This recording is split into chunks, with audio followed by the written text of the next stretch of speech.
on, President Biden stopped by a child care center in the capital city where he made the case for bringing down the cost of child care. Channel 3 Eyewitness News reporter Mike Savino was right there for that speech when it happened.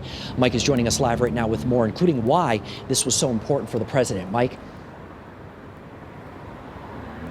Well, Mark, Biden said today that the United States lags behind many other developed countries when it comes to supporting early childhood education. But he also heard today about how for many families, child care centers like the one behind me are too expensive for them to be able to go back to work. President Biden was in Hartford today, making the case for early child care funding.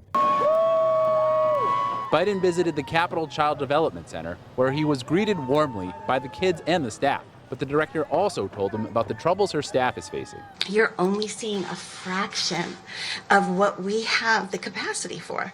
We're licensed for 70 children, and our total roster right now is 20 children. The problem is that families are struggling to afford the cost of childcare, especially early childhood education. Biden says he wants the U.S. to be more on par with other developed countries. How can we compete in a world of millions of Americans' parents, especially moms, can't be part of the workforce because they can't afford the cost of child care or elder care? Biden says the average family of 4 in the Hartford area spends 26% of its take-home income on child care. Local unions say that's forcing some families into difficult decisions. There's a lot of people who can't go back to work really because of the cost of child care. To help, Biden wants to cap the cost of child care for that same family at 7% of its income.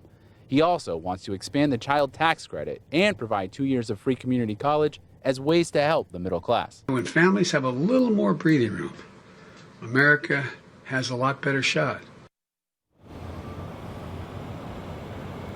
Biden also said he's sympathetic with families. After all, he entered the Senate as a single father after his first wife died. But he also noted he was lucky enough to get support from his family, especially his sister, who quit her job to help him raise his kids. He said now he wants to help families who can't get that same support. Live from Hartford, Mike Savino, Channel 3 Eyewitness News.